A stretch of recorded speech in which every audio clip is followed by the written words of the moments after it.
Well, will you be swearing allegiance to the new King Charles III, as we're being invited to do during the coronation? And what does that say about our attitude to the monarchy?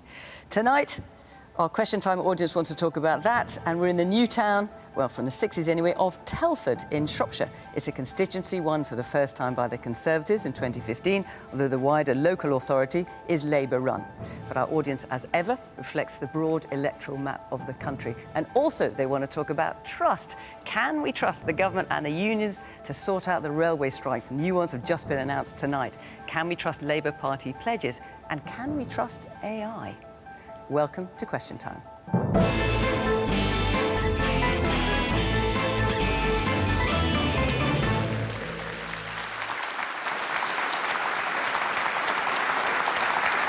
On tonight's panel, from the government, Mark Harper. He was appointed Transport Secretary in October last year. He was previously a candidate in the Conservatives' 2019 leadership contest. Before that, he served in the Cameron government. For Labour, David Lammy is the Shadow Foreign Secretary. He's been the MP for Tottenham since a by-election victory in 2000. He's since been a minister under Tony Blair and Gordon Brown and has written books on the London riots and tribalism in politics. Minette Batters is president of the National Farmers Union, the first woman leader in its history. It aims to protect and promote nearly 50,000 farming businesses across England and Wales. She also runs a 300-acre tenanted family farm in Wiltshire. The journalist and author Peter Hitchens opines for many media outlets and is a prolific writer of books. In his recent Mail on Sunday column, he asks, is the coronation going to be a flop? Will our new king be dedicating his life to God, as his mother did, or to net zero, as he seems to want to do? Meanwhile, the singer-songwriter Billy Bragg says the monarchy should have no constitutional role and Buckingham Palace should be a museum. His artistic career is now in its 6th decade and counting, with over 15 albums, several books, and a lifetime of social activism to show for it.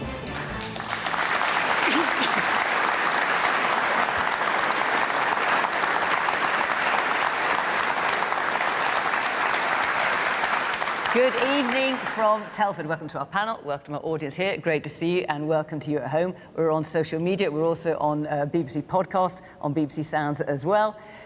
We're everywhere tonight. Right, let's get going, shall we, with our first question, which is from Julie Altinsoy. Hello. Do you think the majority of the public will swear allegiance to the King? So, Julie, you're referring to this is rather a new development in the coronation on Saturday. So during the Westminster Abbey service, there will be what's been called a homage to the people. So an invitation to anyone to swear allegiance. The Archbishop of Canterbury will say, all who desire, say together, and this is the homage, I swear I will pay true allegiance to your Majesty and to your heirs and successors according to law, so help me God. And the idea is that not only will people in the Abbey say it, but anyone watching at home will say it as well. David.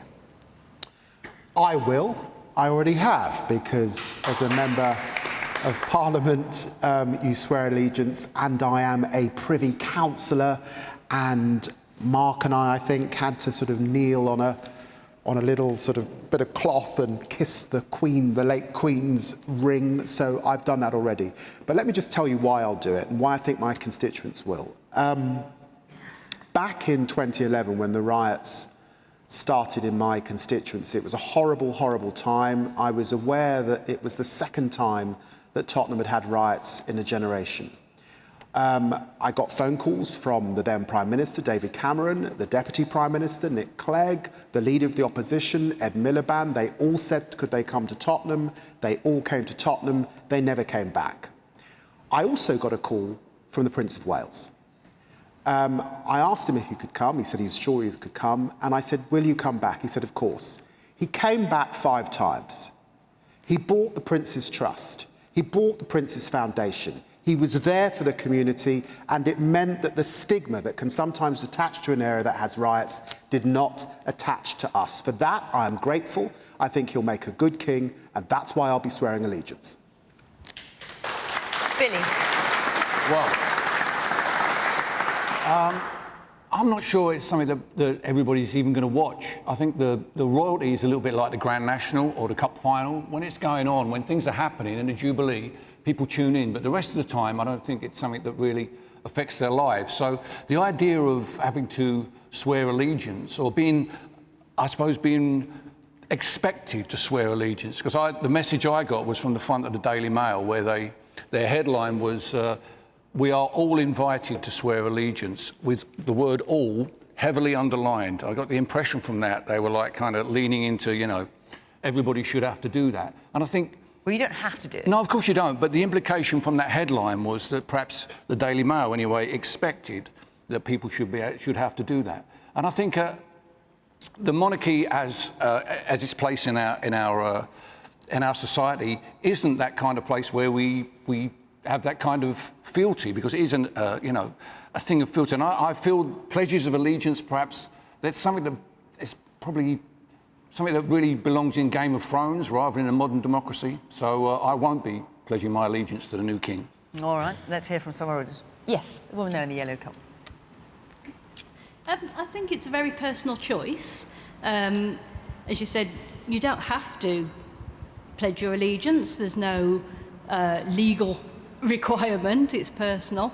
I personally have no problem with it.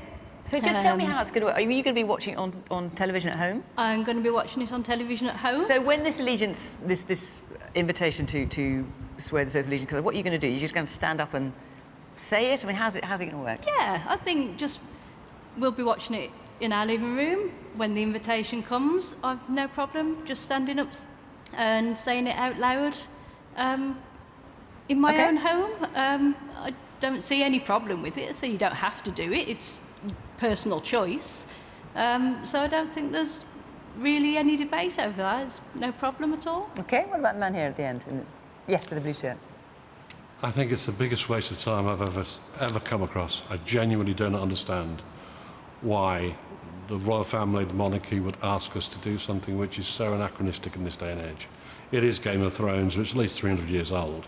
And I'll speak as someone who actually pledged my allegiance to the Queen as when I was a soldier. But now, no need. I think it's divisive, actually. Peter? Well, I should say, first of all, that I am more monarchist than the King. And what do you mean by that? Well, I don't actually think all that much of Charles, and I think that he's devoted himself far too much to politics and far too little to being the heir to the throne.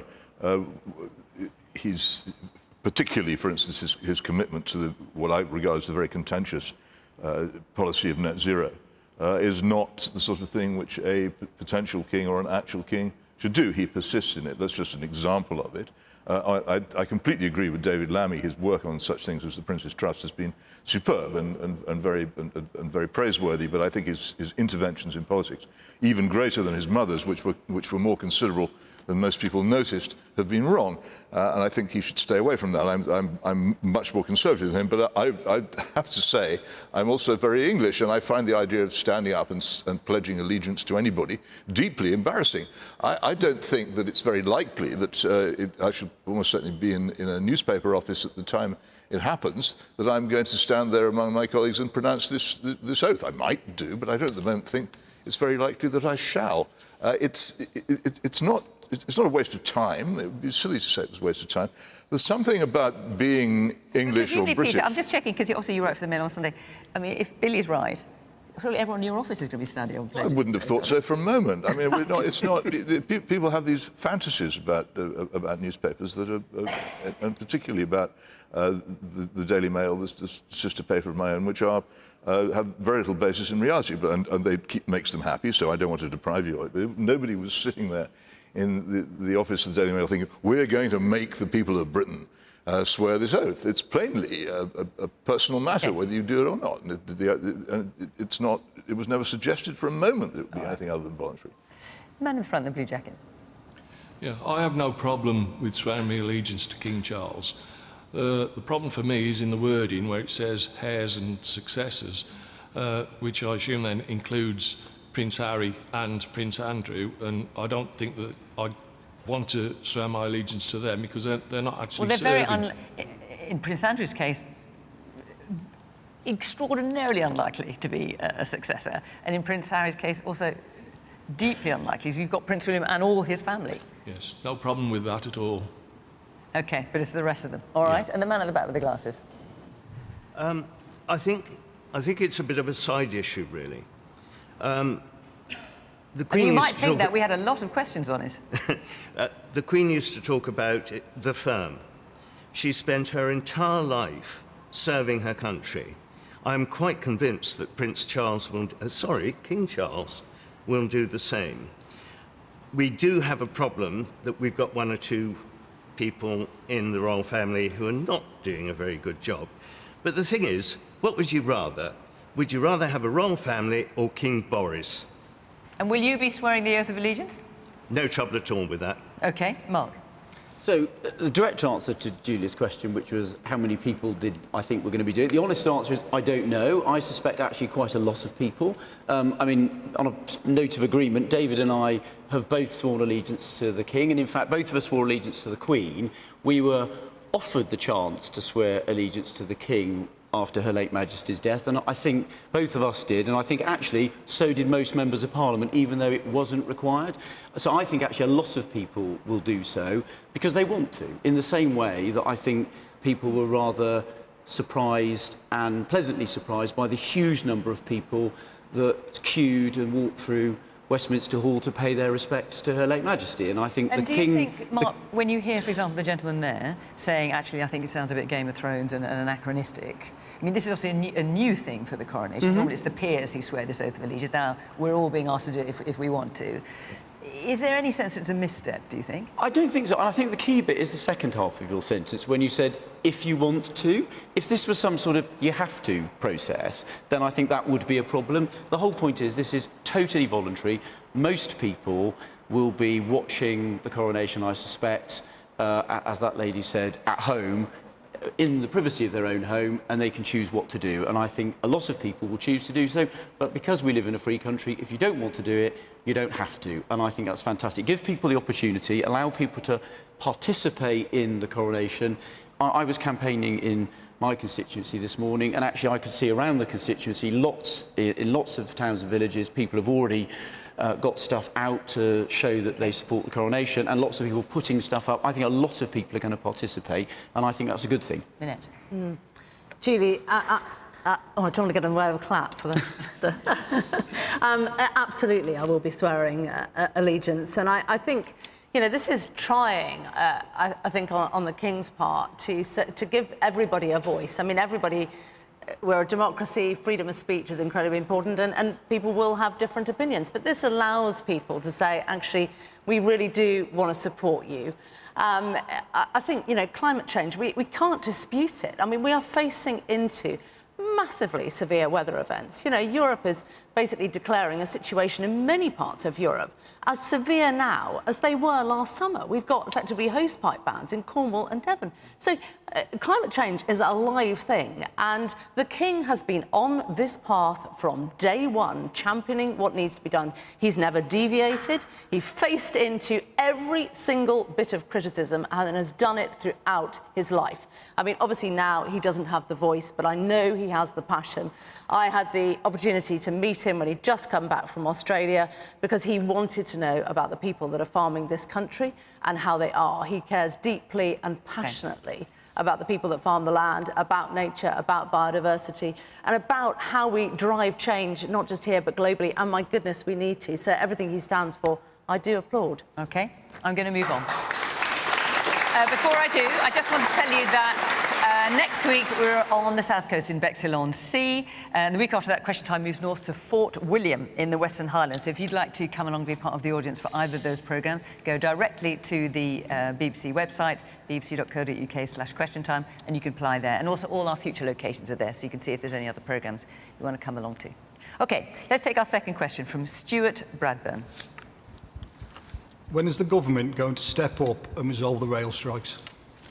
So the RMT have announced this evening that they have voted for more strikes, to renew their strikes for possibly for a further 6 months. They could continue until November.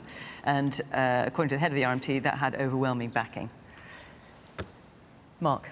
Thought you might come to me first. Well, look, when I became Transport Secretary, I thought it was helpful to sit down with all of the leaders of the rail unions, which I did, to try and change the tone of the discussion.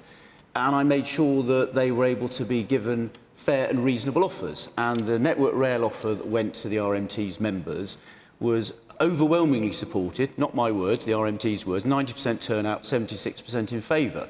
Now, the vote that's taken place, the result that's been declared today, is about renewing their strike mandate. It's actually the wrong question.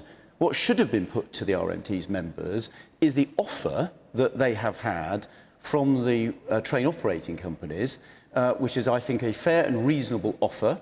It's not what has been described by the RMT. There's no proposal for lots of job cuts. We've actually made a pledge of no compulsory redundancies. That's come from the train operating companies. I think the RMT's members should be given the opportunity to look at the details of that deal and say whether they accept it or not. That's what they should be asked to do, rather than the RMT and ASLEF choosing to go on strike, specifically, cynically targeting the Eurovision Song Contest, which we're hosting for Ukraine.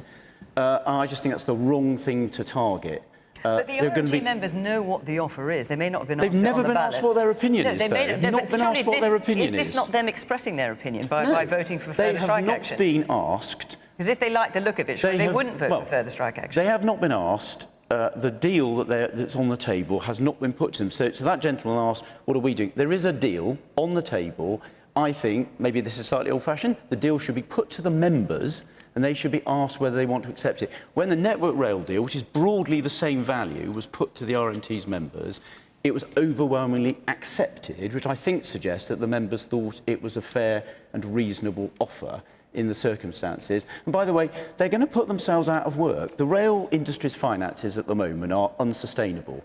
A lot of people are not using the railways post-pandemic. The numbers don't add up. I want a thriving, successful railway with good jobs for the people that work in the industry. That's only going to happen if we can encourage more people to use the railways, have a proper 7-day railway that operates every day of the week. OK, briefly. And I think that is what's required. When are you going to resolve it?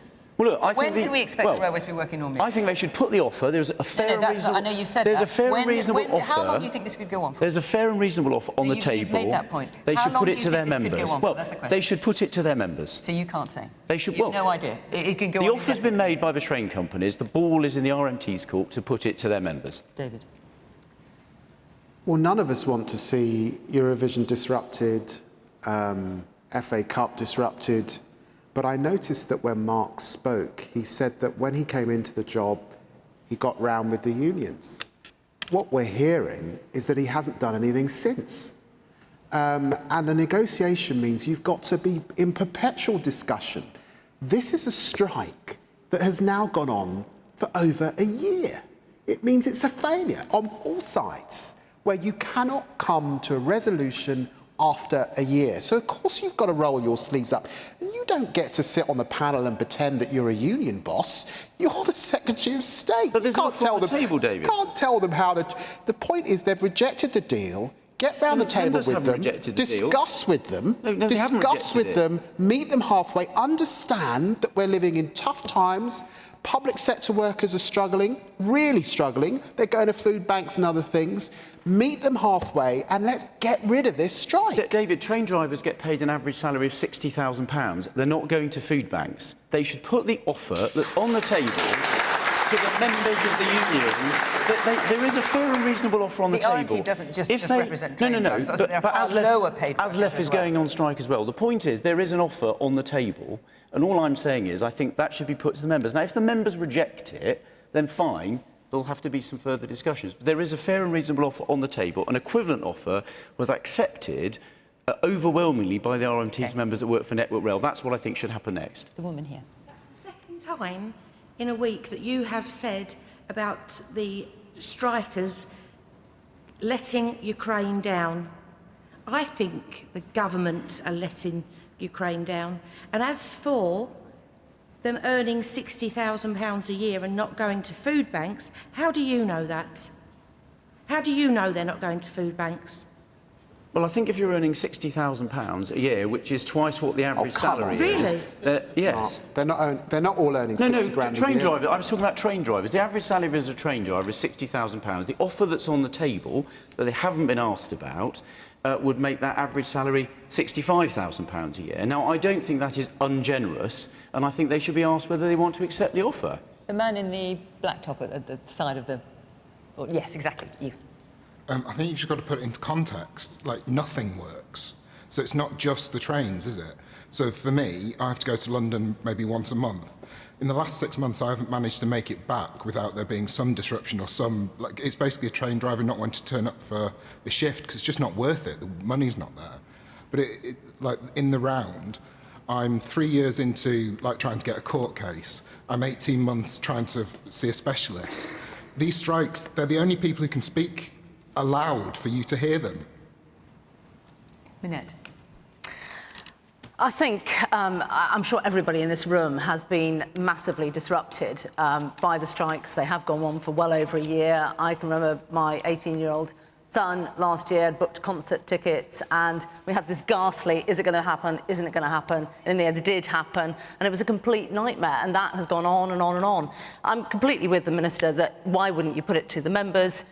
Put it to the members. If they vote against it, well, fine, but if they accept it, they should, I'm sure, have a say. But for everything, whether it is the NHS, whether it is our trains, I've had 3 journeys this week where I've been standing for well over an hour, standing room only on a train, and it's really, really difficult. So we desperately do need it resolved. Billy. I mean, as David said, nobody wants to see events disrupted, but the reason why they're targeting Eurovision and the FA Cup is because they're having to up the ante because the government is refusing to come to them and negotiate them with a proper payoff, or with a payoff that they would like to see. So, unfortunately, the whole point of strike action is to cause disruption. And when you see who else is also on strike at the moment, the RCN, our teachers, I mean, these are absolute people who are fundamental to the running of our society.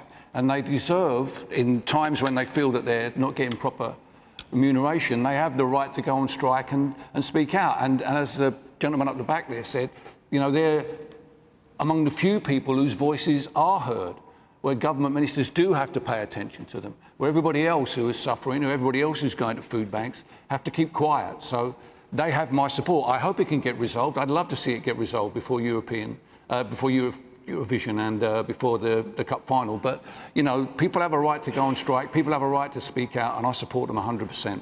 OK. Yes. You were the great up top, yeah. If they're not taking your offer, and you're saying that you've already given them one, why wouldn't you sit down and talk to them again? It's obvious that they don't want what you've offered them. Why wouldn't you give them more? Well, my question is that the union executive won't put it to their members. Now, look, if they put it to their members and the members reject it, then you might have a point. The members of the union, the people the executive is supposed to work for, they've not been asked their view. Okay. And when they had a similar offer with the Network Rail offer, it was accepted overwhelmingly. So I said, put it to their members, ask their view. That's all I'm asking. Well, it's not. No one's asked them. You can't just assume that they don't want it. I said, put it to a democratic ballot and ask them what their view is. That doesn't seem enormously controversial. Peter. I'm sure the Minister will correct me if I have any of this wrong. It's been a while since I've looked at this dispute. But the first thing we have to recognise in all these pay disputes is to ask the question, who's doing the pushing? Whose conditions have been changed by whom? And everybody in this country who's at work and paid at the moment is being pushed by inflation and a rising cost of living. The wages which they had 2 years ago are not the wages they have now. They're worth considerably less. And under those circumstances, people who have the power to try and get back some of what they've lost from inflation can be expected to do so, and the railwaymen are among us. I wish the Minister would stop referring to train drivers and what they're paid. Obviously, they are part of the dispute, but most of the people who are taking part in it are not train drivers, and they aren't paid anything like that. And it's silly of him to keep saying that, because it muddies the waters. I don't know how best you can compromise. My own view of British governments and the railways has been for many years that it's the government which causes far more disruption to my twice daily travel on the trains than any union has ever done. The failure to maintain the ludicrous experiment of privatisation, which largely wrecked the railways, the constant track circuit failures, signal failures, and other things which, and currently I can't even get to work properly because a bridge has collapsed on my way to work. This is not a well-run, seriously invested service, and it's not taken seriously by the government, which runs a Ministry for Roads with railways tacked on. But I am not convinced that all justice in this is on the side of the government and the employers. And one of the reasons I'm not convinced of it is because people like the Minister keep saying it's all about train drivers when it so patently isn't. People are facing, as I understand it, the actual compulsory loss of jobs in no, they're not. South. No, that's well, not nobody true. at all. That's not gone. true. That's gone completely. There's no requirement for compulsory. There's no compulsory redundancy. No, one of the things that's been offered by the employers is no compulsory redundancies. And that's so when the agreed now, union has said that there are going to be lots of job loss, that's simply not true. So we're not going to see, for instance, as I'm told, lots of ticket office staff disappearing in the coming years. No, the whole point so 5 years from now, when I go to my local station, it'll be the same ticket office staff as right now. No, the whole point about the ticket office staff is that only 12% of people buy tickets now from ticket offices. So hang on, we want the ticket office staff out of the ticket offices in the stations, properly able to support passengers. They'll still have jobs, is that what you're saying? But they just won't be sat in a ticket office not selling tickets to people. Most tickets are now sold online or from machines. People do not buy tickets from ticket offices. It's not how people do it anymore. Well, you're looking at someone who bought a ticket this morning at a ticket office. But you're one of the 12%, Peter. I mean, 90%. Lots of people. No, most people do not. Lots of people prefer it, but it's part of the issue. But I think that if you would just perhaps have been more concerned about running and creating and maintaining a decent railway service for the past 50 years, instead of trying to privatise it and shut it down and squeeze it in favour of roads, then I might take more seriously your concern for railway passengers. At the moment, I'm a little doubtful. OK.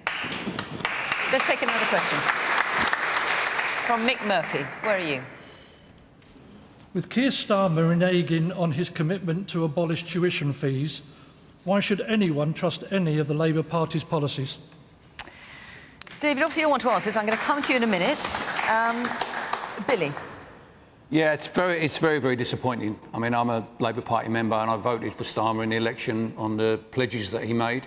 And so far, he seems to have rode back from almost all of them. You know, I wasn't really expecting just continuity Corbyn. I was expecting the best aspects of what Corbyn and particularly John McDonnell had put forward to come in to inform Labour policy. But it seems since then that he's been, you know, rowing back towards the centre ground. And I don't know what the thinking behind that. I mean, see, it seems really foolish to have this argument just a couple of days before the local elections to give everybody the opportunity to have this debate, as it has been in the newspapers. I don't really understand the thinking behind that. But I think it's absolutely key that the Labour Party doesn't take for granted the huge leads it's been getting in opinion polls. I don't think those kind of things aren't going to, you know, the election may be sometime later next year. I'm not sure that those kind of numbers are going to last that long. And if it comes down to personalities, which unfortunately politics does these days, I think a lot of people still aren't sure who Keir Starmer is and what he stands for.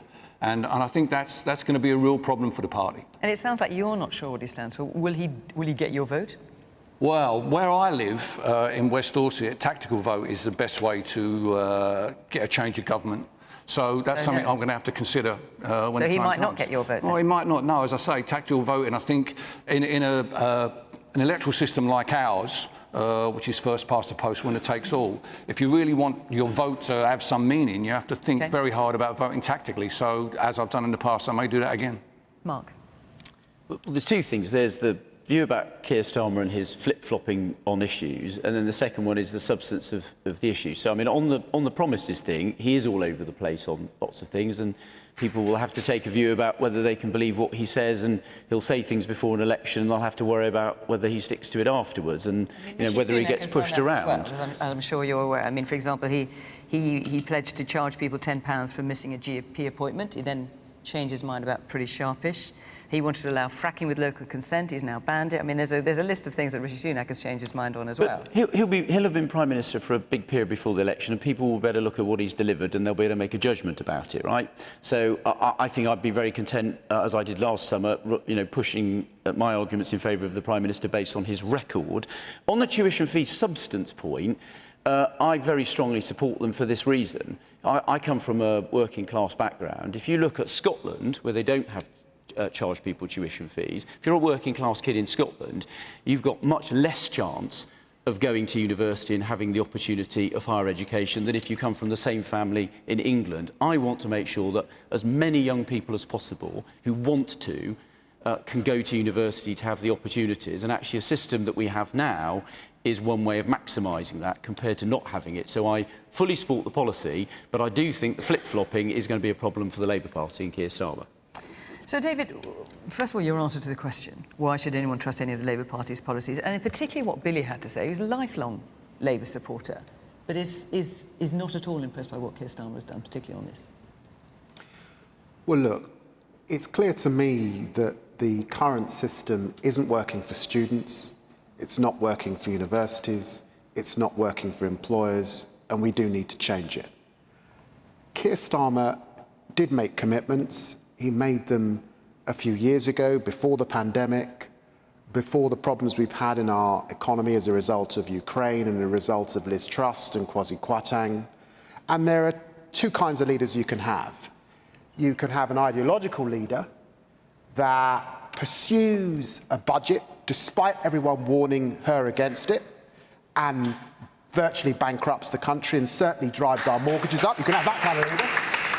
And if you want Keir Starmer to be that kind of leader, maybe he should stick to the fees. Or you can have a pragmatic leader that looks at the budget that he's got, recognises that we want to do something about childcare in this country, we want free school meals for kids, climate change in our big pledge, and we've got to be able to afford it. But hang on, Students, scrapping fees would cost £9.5 billion. So yes, we want change, and we'll set that out before the election, but I want someone who's pragmatic and hard-headed, not an ideologue. Vote Tory if you want that. So Keir Starmer made 10 pledges during his leadership campaign, and as you say, you want someone pragmatic who could recognise the state of the economy. But when it comes to supporting nationalisation of rail, mail, energy and water, they were always going to be hugely expensive, whatever state the economy was in, but that's what he pledged to do, and he's now rowed back on all of it. Look, we're committed on rail, but you look at the envelope you've got and you present to the country, I think, a fiscally costed plan, and that is what the public expect us to do at the next election, and that is what we will do. And look, you know, for me, being in politics, to change people's lives has to be about power, not about sitting at a university and studying politics or the theory of politics. So look, we've got to be clear that we can cost what we put to the country, and Keir Starmer is absolutely adamant of that. And that's why I was pleased to co-chair his campaign to lead our party and to support him now. All right, let's hear a bit from our audience here. Yes, the woman there in the glasses. Hi, I feel very strongly that until political mandates are made legally binding, every party does what they want to do. They back out of what they've said they're going to do, and it's across every single party. OK, and the man there in the, what have you got, maroon top on, I think, yeah. I think it's just a matter of when it comes to the Labour Party lead, they had, the assumption was after Liz Truss's government, that they had such a big lead that they could start looking towards an election and pushing for a general election, which would actually...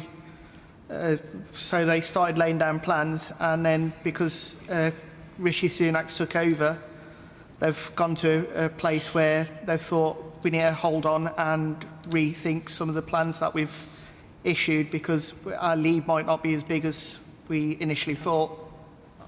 Woman there in the blue dress.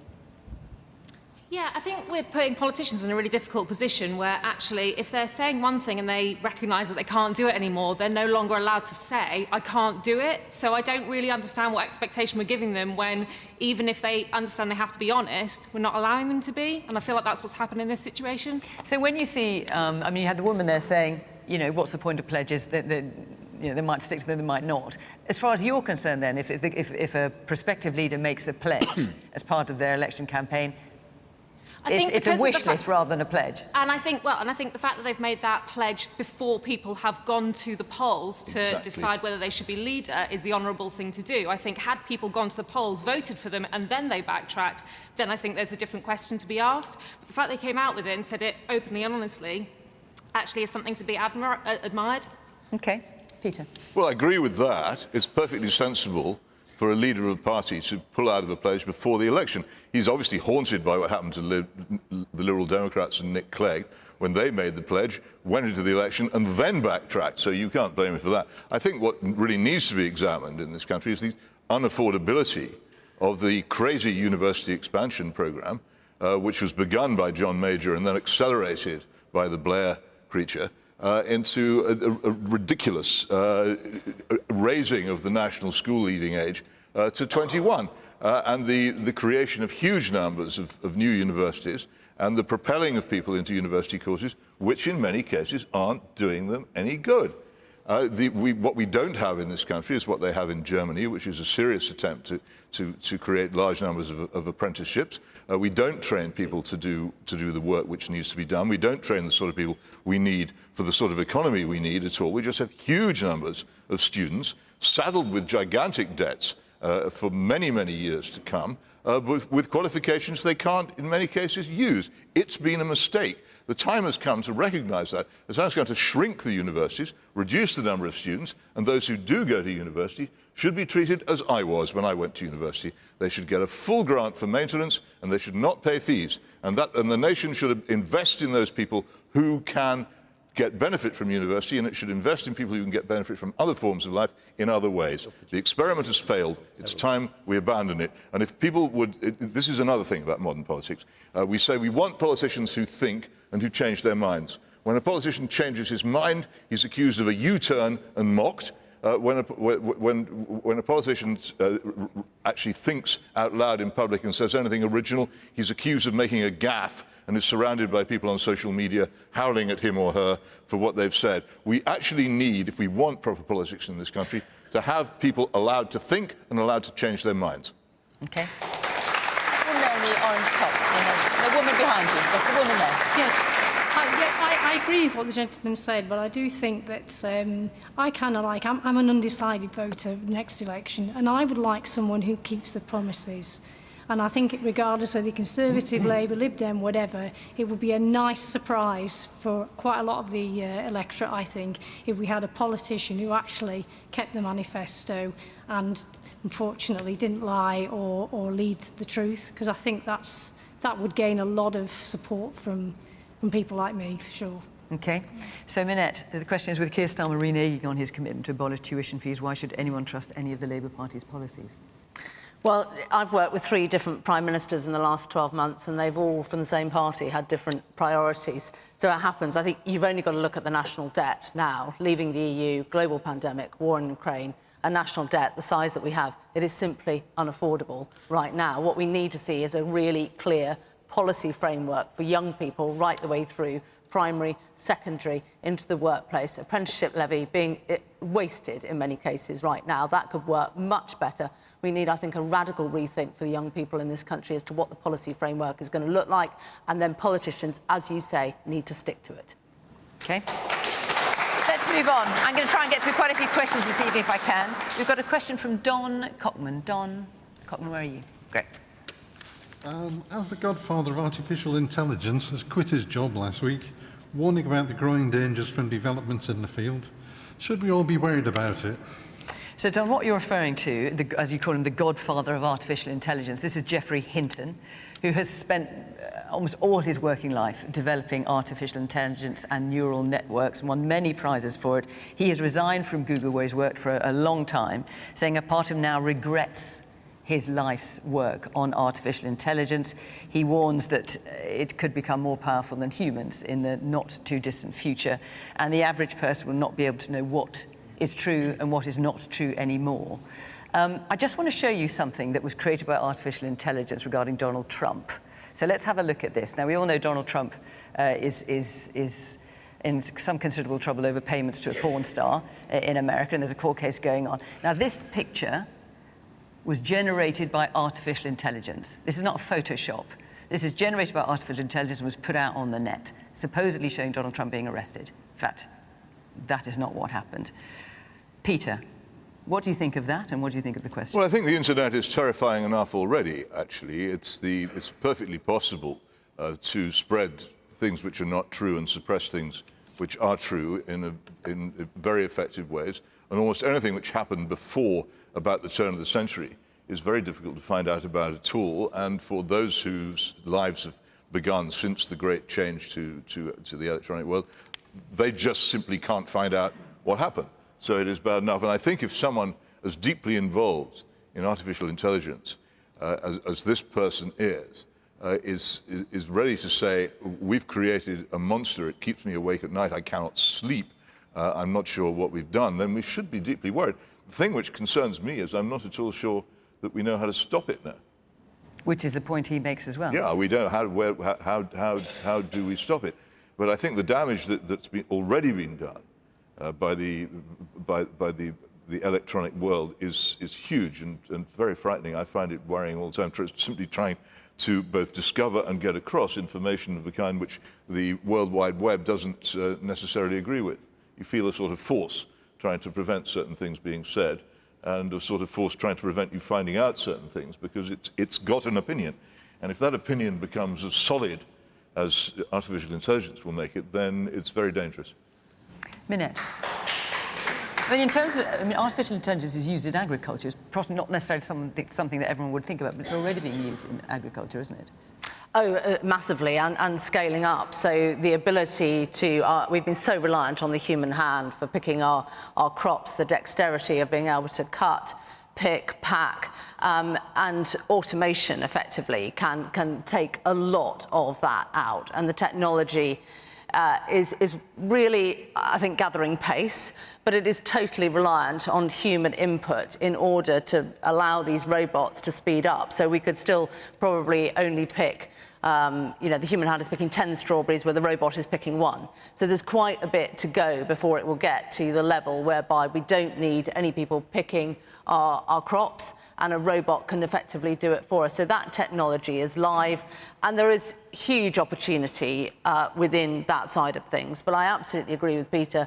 You know, it feels quite a frightening moment that it is unregulated. To a certain extent, the IP on all of this, it is all happening, a lot of it behind closed doors, because it is so sensitive. Of course, it is because such a great strength in commercial reality. So a lot of it is behind closed doors. It's very competitive, because actually if we can take people out completely on that side of things, it of course brings costs down. It's going to cost a fortune to get there, though. Driverless vehicles. We've got the ability to actually, have our fields managed with driverless vehicles. The regulation on that at the moment, is probably not matching the technology that is available, but the cost is enormous. So, Mark, should we all be worried? Well, Geoffrey Hinton, and he should know, he is worried. What is the government doing? How can you keep up with all these developments and all these kind of super geeks in Silicon Valley? Well, look, I think, first of all, I don't think you can't uninvent technology, right? So these things have been invented. There are massive benefits, potentially, for people from them. I'll just pick one example. In medicine, for example, there's a real opportunity for AI to be much better at looking at scans, for example, and detecting cancer and other diseases much, much earlier than people can, with some real breakthroughs. So there's some massive opportunities, but you have to understand it and you have to shape it, and you have to look at how you regulate it. And it's one of the reasons, and actually one of the big opportunities for us. It's why we've just put £100 million into developing these big foundation models, so that Britain can be one of those countries at the front of this process, not just regulation or developing it? Not just at developing the technology, but also thinking about how you regulate it and how you shape it. But is it realistic for governments to do it alone? Surely this is a global issue. How are you negotiating with other governments? We have to work together. We have to work with companies involved in this who are investing a lot of money. But the idea that you can pretend that you can somehow stop it happening, you either shape it, and also, picking up that point about the photograph, you teach people what the risks and the opportunities are and what they have to be alert to. So, for example, that photograph, you need to teach people that just because they see something on the internet or on social media doesn't mean it's true. You've got to look at what's the source, where does it come from. So you've got to equip people of all generations how to use this technology. And I think that's how you make progress. But is it possible that governments and politicians aren't as worried about this as they should be, because they themselves have increasingly resorted to much stronger measures of social control? as your government, with the strong support of Labour, showed during the COVID panic. They suppressed the liberties of this society in the most extraordinary way, and they welcomed, to some extent, the technological machinery which enables them to do it. There are things which the police are now being allowed to do with live facial recognition, which will be happening during the coronation crowds on Saturday, for instance, which, combined with government power, would give an enormous power to politicians to control things they currently don't control. Are you, in fact, as worried about it as you should be? Well, I think we do need to be concerned about it, but you have to. I don't think you can just stop it happening. So I think we should listen to what this. But I don't think anyone here is suggesting stopping it happening. We're talking about regulation. Yeah. So you listen to what the guy said who's been involved in it. You listen to the concerns, and you look at how you shape it and how you regulate it. And I want Britain to be a country where this sort of technology is developed, where we're at the front of this process. We help shape it. Massive economic opportunities. Minette just talked about one. I think we absolutely can be. We are at the front of this process. We are one of the countries where this technology is being developed. That's what Hinton is worried about. Are we at the forefront of regulation? I think we are one of the places where people are thinking about this, thinking about the challenges, and I think the Prime Minister has we've just invested £100 million into shaping this so that we are one of the global leaders in this industry. AI is one of the big opportunities for us to grow the economy and be more successful globally, and I think we should grasp it, alert to the challenges, and that's why we should learn how to shape it, and I think that's what the government's about. Sometimes from government ministers, towards the end of what they're saying, you hear a lot of flannel. And I think I just heard some flannel. How are we shaping it? What is the fund called? Who are we working with? Who are we convening? We're living through an age where if an authoritarian country with a very different agenda to our liberal democratic ones gets to set the rules, many people in this room and beyond will suffer. We've got a problem in Britain where often the technology is invented in our universities, but then because we haven't got an industrial policy and we don't make things, we don't grow the organisation, and we certainly don't set the rules. We have got some of the best regulators in the world.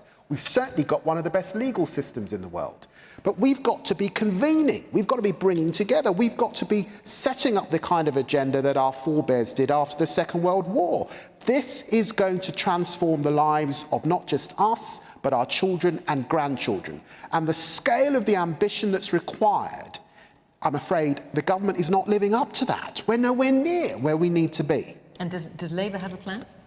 Look. No. When we were in office, we continued to invest in science. You have cut the science budget. We believe in industrial policy. We don't have one. Yeah, but in terms of we were just talking about... which is what Geoffrey Hinton is talking about. He's saying that most governments don't understand this, they don't know how to start with it, and they're not regulating. Regulation isn't a partisan issue. We do have in the Financial Conduct Agency, in intellectual property, some of the best regulators in the world. But the point is, you have to convene. You have to sit with the United States. You've got to sit with our European colleagues. We're not even in structured dialogue with our European colleagues because there's lots of aversion to Europe. We have got to engage. We've got to be out there if we're serious about setting the rules of the game going forward. Let's hear there's a lot of hands up. Let's hear from some of you. It's the woman in the yellow top. I worry about AI at a very basic level of how it's changing us as humans. I mean, we talk about the World Wide Web and all the advances of the internet, but you can't even walk into a shop now and be served by a human being. You've got to do it yourself. You're being spoken to by a screen, basically. We ask our Google Assistant, our Amazon Alexa, to turn our lights on, to turn them off. We can't even get up and flick our own switches anymore. So I worry, even at that level, it's changing us as human beings and the way we act and interact with each other. How is that going to be even more... How bad is it going to be the more this technology advances for us as people? And the woman behind you there, yes. I'm with Peter. I'm really concerned that we're not taking regulation steps. We look at Russia, we look at China. They can access through AI. Like, that really is badly already affecting our economy. and the strength of our country. If we're not careful, this could lead us to a rather nasty Third World War. The man there in the olive green top, yes. Yeah, with China and America leading the world in AI, surely what we do in Britain will not put the genie back in the bottle. They'll be competing on the economic and military front to try to beat each other, and we'll just be watching from the sidelines. Well, it's interesting you mentioned China and America, because we have the third largest tech sector in the world after those two countries. So we're a big player in this industry. But the USA and China already have it. specific AI regulatory laws, and when the government looked at it, it decided that it was not going to introduce specific regulations for it. So they're doing something that this government is not. We're actually leading on the whole point people have mentioned about regulation. Just at the moment in Parliament, we're just at the tail end of getting the online safety bill we're talking about artificial intelligence. No, I know. But this is about how you regulate things. That is a world-leading piece of regulation about how you shape technology, and we're at the front of that process, not at the back of it. And I think this is a massive opportunity for us, and I want to grab it, and I want to take advantage of the opportunities for the country. And I think we are in that place, and say that's why we've just invested £100 million into helping to shape these foundational models, which are the basis of AI. And I think the Prime Minister is very keen that we grasp those opportunities. I mean, as well as the geopolitical concerns which you've raised, there's also concerns about it taking people's jobs and how many jobs might be lost through AI. So, thinking about who is on the panel. So we had a journalistic example with you, Peter, with Donald Trump. I want to think of an example in the music industry, Billy. So everybody, just listen to this for a few seconds.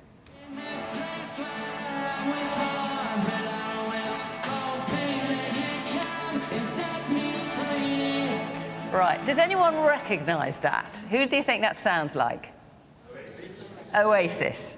Well, it's, forgive the pun, it wasn't mine, it's AISIS. So this is a musical clip. The music was written and performed by real people, but that voice is not Liam Gallagher's.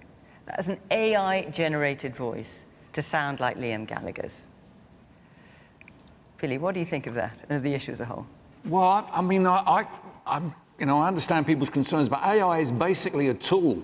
It's a tool by which we can create things. In my industry, the idea that you might be able to feed some thoughts or some concepts into a machine and it throw up some kind of text that you can build on. I mean, very often in the creative process, it's the things you do accidentally that lead you somewhere really, really interesting. You know, you've left your guitar in the wrong tune and you play the normal chords and it sounds, hang on a minute, that's interesting. You go down that rabbit hole.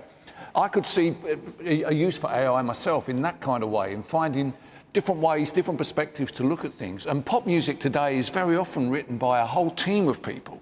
And I think AI could be part of that. I think where the problem lies... But are you worried about being usurped by AI, with an example like that, for example? So no longer, I don't know, say the record label thinks, oh, Billy's being a bit tricky. Let's just take on a voice that sounds like Billy. I doubt an AI could actually reproduce my singing voice. I mean, it might be beyond even that. But the point for us really is that the music industry is fundamentally about empathy. Whether you're writing songs or you're listening to songs, it's all about feelings. And I don't think we're ever going to find a machine that can replicate that. And more importantly than that, it's very much a live experience. When people get together, you go and see your favourite singer, they're singing your favourite song, you're singing it, and 1,000 other people are singing it. That feeling you get from that sense that you're not the only person in the world who feels that way, you can't get that online. So I'm not worried about that. But what I am worried about, Fiona, and Peter did touch on it, is the ability to use AI to create things that are fundamentally untrue.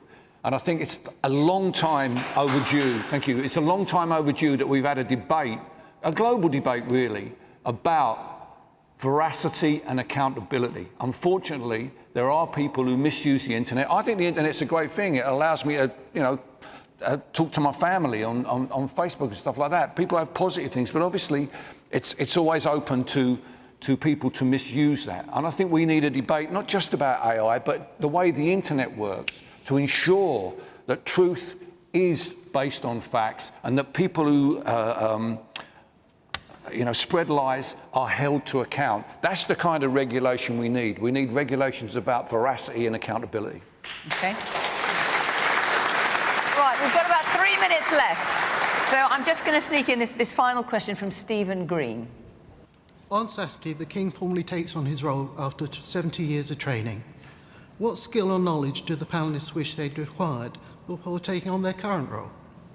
What skill or knowledge do the panellists wish they had acquired before taking on their current role, given that Prince Charles had 70 years to do it? Oh, Peter, let's come to you first. You're looking absolutely gobsmacked by that question. No, shorthand. Shorthand? Shorthand at 180 words a minute would have done me a lot of good over all these years. I never got above 120, and if I could have been spared... Oh, you're showing off now, you even got to 120. Way below that now. If I could have been spared all those classes with the wonderful Mrs. Whittaker, who taught me Pitman's shorthand all those years ago, I would have actually, much as I admired her, I would really have been quite glad to have missed them. Minette. Oh, goodness. Everyone around the panel's desperately racking their brains before I come to them.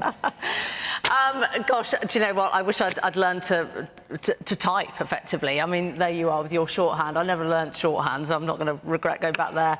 But, you know, I just feel I could speed up my life so much if I could actually type properly. And it's not something that dexterity seems to be allow you. So I'm there sort of tapping away with 2 fingers. If I learned to type, that would have saved me a lot of time right now. Billy. Oh, I think I would like to have played the piano, maybe. I don't really think of myself as a musician. I'm just a guitar player. Anyone can play the guitar. Even you can play the guitar, Fiona. It's really straightforward. Hang on. How insulted am I by that? Well, it's the way you were looking at me. I'm sorry. I'm sorry. But I can play the piano, so oh, there you go. You're much more of a musician than I am. So I apologise for that. But that would, for me, that's a completely different skill to read music. You know, I think it may have helped to expand my, you know, my ability to write songs. I always wish I'd done that. Maybe you could give me some lessons. Oh, you certainly don't want that. My goodness. Mark.